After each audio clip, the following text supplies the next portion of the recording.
Bismillahirrahmanirrahim. Setelah kita tadi membahas tentang ilmu tajwid, tentang masalah Al-Quran, kita lanjutkan lagi pembahasan bagaimana proses diturunkannya Al-Quranul Karim. Allah Subhanahu wa Ta'ala berfirman dalam Al-Quranul Karim, surat Al-Qalam. A'udzu billahi minasy syaithanir rajim. Bismillahirrahmanirrahim. Inna anzalnahu fi lailatul qadar. Sesungguhnya kami telah menurunkan Al-Quran itu pada malam yang mulia, malam yang agung, malam yaitu malam Lailatul Qadar. Ibnu Abbas radhiyallahu anhu, salah seorang pemuka agama, pemuka ulama, mufassirin, mengatakan pada malam Qadar itu Allah Subhanahu wa Ta'ala menurunkan Al-Quran dari awal sampai akhir di Lauhil Mahfuz. Ya, pada malam Lailatul Qadar Allah Subhanahu wa Ta'ala menurunkan Al-Quran, ya, dari Lauhil Mahfuz, dari awal sampai akhir. Kemana diturunkannya? Dari Lauh Mahfuz itu diturunkannya ke Baitul Izzah, ke Baitul Izzah. Nah, Baitul Izzah ini adanya di langit pertama. Ya, jadi sekali lagi Allah Subhanahu wa Ta'ala menurunkan Al-Quran dari Lauh Mahfuz ke Baitul Izzah, dari mulai awal Al-Quran sampai akhir, ya. Jadi dari Lauh Mahfuz ke Baitul Izzah. Nah, Baitul Izzah ini adanya di langit pertama. Nah, kemudian dari Baitul Izzah, disampaikan kepada Rasulullah Sallallahu Alaihi Wasallam secara bertahap, ya, secara bertahap. Ya, dalam kurun waktu kurang lebih 23 tahun. Berarti dari langit pertama diturunkan ke Rasulullah Sallallahu Alaihi Wasallam secara bertahap, membutuhkan waktu 23 tahun kurang lebih, ya, 23 tahun. Nah, itu proses turunnya Al-Quranul Karim. Jadi ketika dari Lauh Mahfuz ke Baitul Izzah itu pada malam Lailatul Qadar. Dari Baitul Izzah ke Rasulullah Sallallahu Alaihi Wasallam yang pertama itu tanggal 17 Ramadan, disebut dengan Nuzulul Quran, ya. Nah, ada yang diturunkan sewaktu beliau di kota Mekah, maka ayat tersebut dinamakan ayat Makkiyah. Ada juga wahyu yang diturunkan selagi beliau di Madinah, maka nama ayat itu adalah ayat Madaniyah. Ya. Para hadirin kaum muslimin rahimakumullah, pada masa Rasulullah Sallallahu Alaihi Wasallam masih hidup di alam fana ini, ya, Al-Quran itu belum dibukukan, ya. Pada masa Rasulullah masih hidup, Al-Quran itu belum dibukukan. Jadi namanya Al-Quran itu belum ada bentuknya, ya, belum ada bentuknya di zaman Rasulullah Sallallahu Alaihi Wasallam. Al-Quran pada waktu itu, pada waktu Rasulullah SAW masih hidup, itu masih ada di dada hafalan para sahabat, ya. Masih ada di hafalan-hafalan para para sahabat yang hafal. Tidak semuanya sahabat hafal. Nah, ada ditulis di dedaunan, ya. Ada juga yang ditulis di batu-batuan. Ada juga yang ditulis di kulit kambing yang dikeringkan atau kulit onta. Jadi pada zaman Rasulullah SAW itu yang namanya Al-Quran belum terbentuk, ya, masih berantakan. Ya, para hadirin kaum muslimin rahimakumullah. Nah, sampai akhirnya Rasulullah SAW wafat, meninggalkan para sahabat. Ya, wafat meninggalkan para sahabat. Setelah Rasulullah SAW wafat, kemudian Abu Bakar Siddiq diangkat jadi khalifah. Ya, jadi khalifah. Khalifah pertama yaitu Abu Bakar Siddiq radhiyallahu anhu. Nah, Abu Bakar Siddiq ini berpikir, seandainya Al-Quran ini tidak dikumpulkan, tidak dibukukan, bagaimana generasi-generasi penerusnya? Ya, berpikir. Nah, sedangkan tidak ada perintah dari Rasulullah Sallallahu Alaihi Wasallam untuk membukukan. Nah, kalau tidak ada perintah, ya, Abu Bakar Siddiq tidak berani. Tapi berpikir panjang, akhirnya bermusyawarah dengan Sayyidina Umar. Ya, bermusyawarah dengan Sayyidina Umar bagaimana penghafal Quran ini wafat atau gugur jadi syuhada dalam peperangan pada waktu itu. Ya, nanti menyulitkan generasi-generasi yang akan datang. Nah, akhirnya sepakat, ya, antara Abu Bakar Siddiq sama Sayyidina Umar sepakat untuk mengumpulkan Al-Quran. Maka dipanggillah yang biasa juru tulis atau yang bisa menulis, ahli menulis.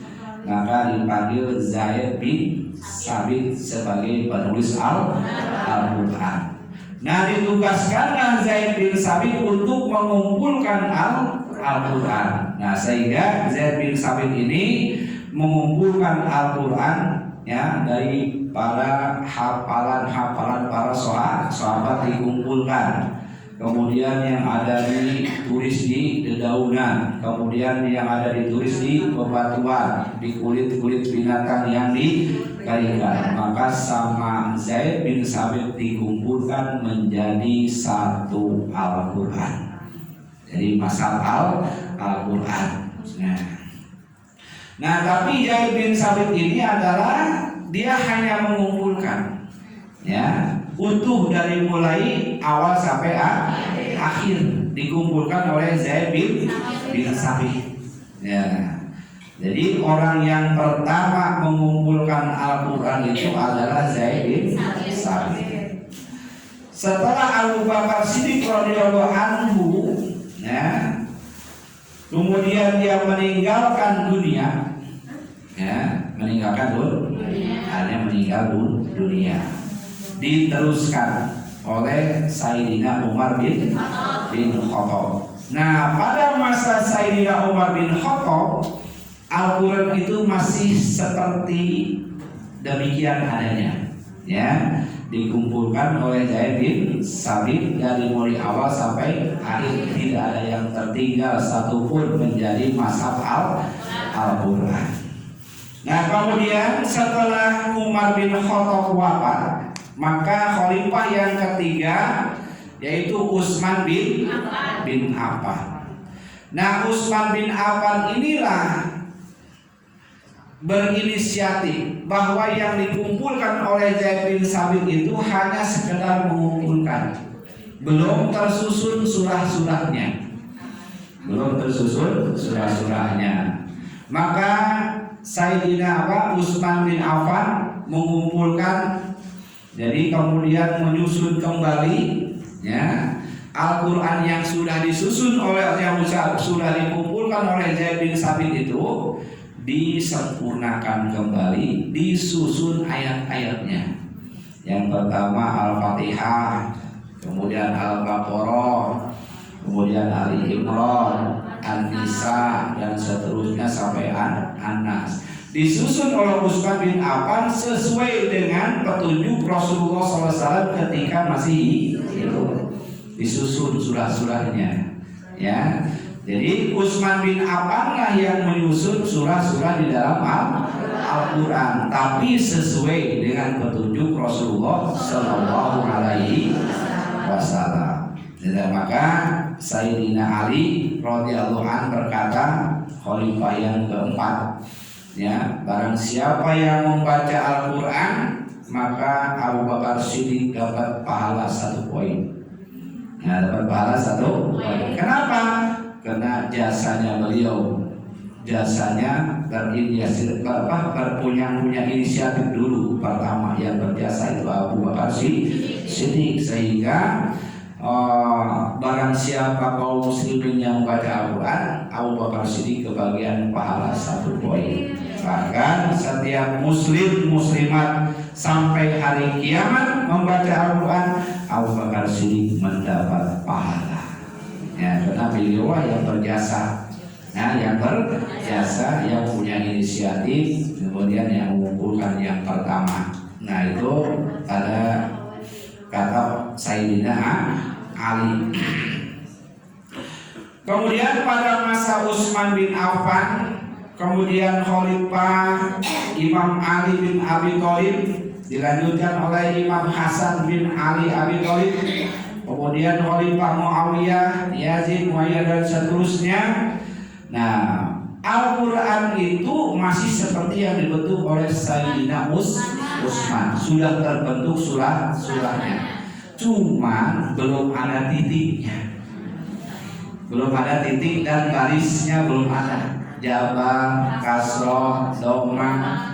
Kalau ba titiknya di bawah 1, kalau ta titiknya di atas 2, kalau sa titiknya di atas 3, belum ada. Antara ba, sa sama ta sama. Ya, sehingga pada waktu itu kalau belajar Al-Quran, kalau tidak langsung tidak bisa, harus talaki. Ada yang nuntun, ya, ada yang nuntun. Kenapa? Karena belum ada titiknya. Ya, belum ada titiknya, belum ada garisnya. Jawabannya belum ada, kasrohnya belum ada, domahnya belum ada. Ya, baru terbentuk ya seperti piring itu, ba, ta, sa, belum ada titiknya. Nah, kemudian ya pada masa khalifah yang ke-10, ya pada masa khalifah yang ke-10 yang bernama Abdul Malik, ya, Abdul Malik bin Marwan. Abdul Malik bin Marwan ini seorang khalifah yang ke-10 dari Rasulullah SAW sekitar tahun 80 Hijriah. Ya, sekitar itu tahun 80 Hijriah. Nah, Abdul Malik ini berinisiatif lagi, ya, bagaimana supaya mudah dibaca. Nah, akhirnya mengumpulkan para ulama dikumpulkan, ditugaskan untuk memberi titik dan baris supaya mudah dibaca.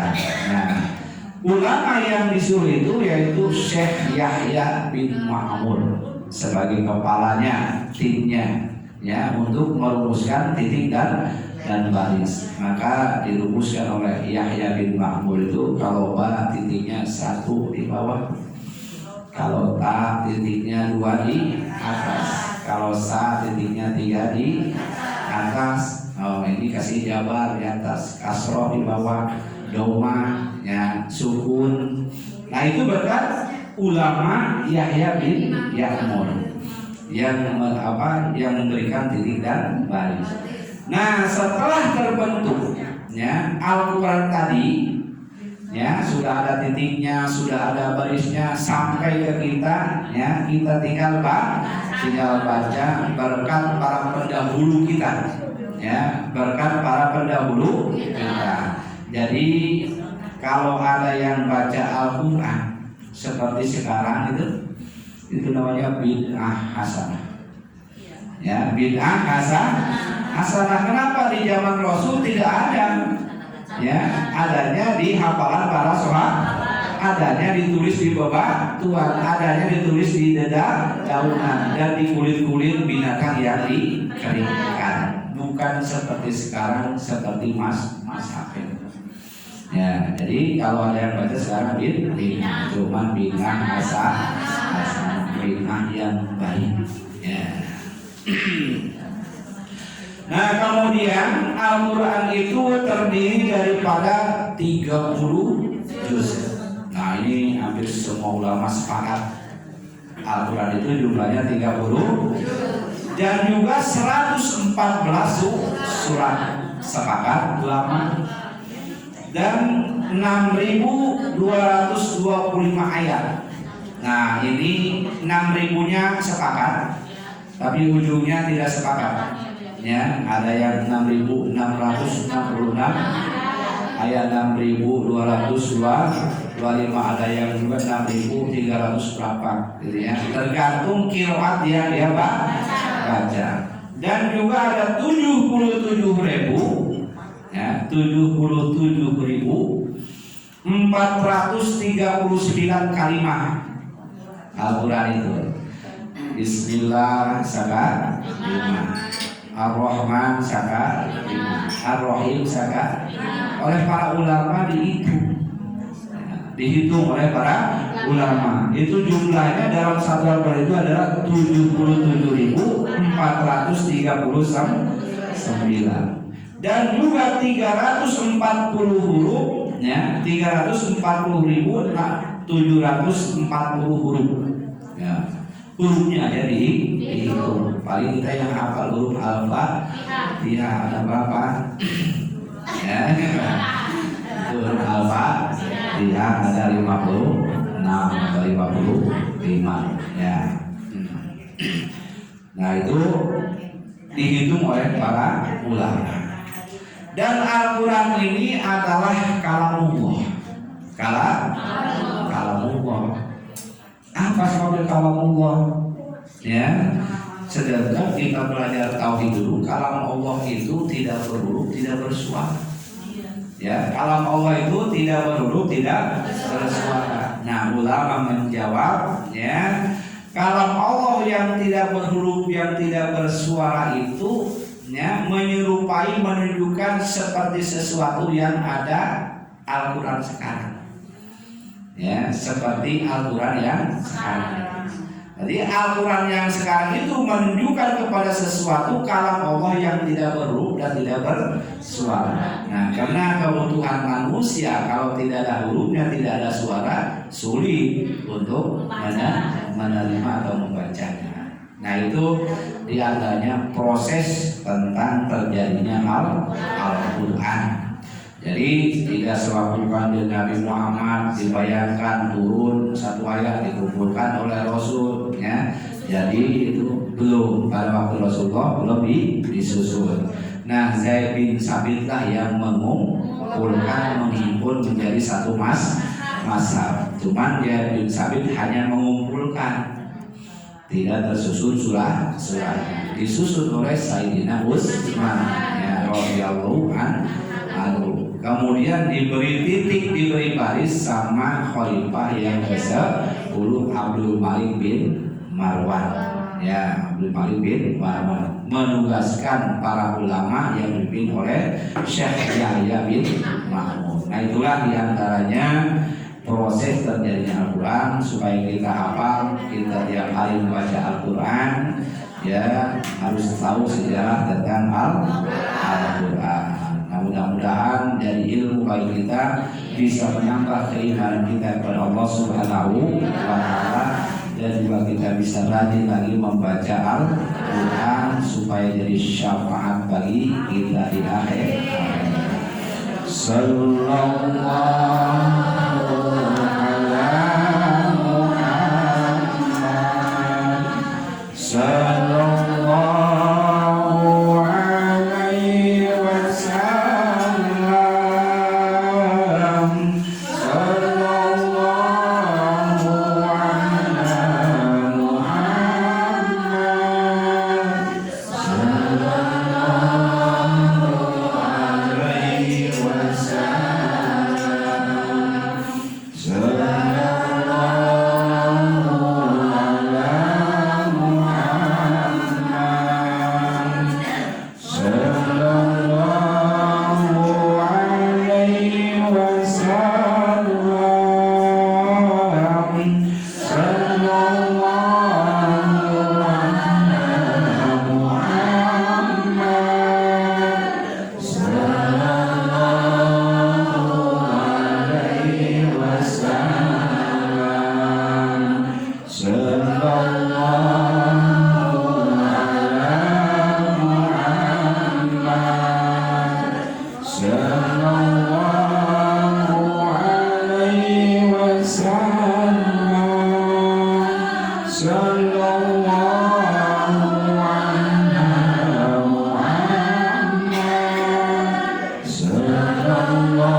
sholli wa sallim wa barik alaihi sallallahu alaihi.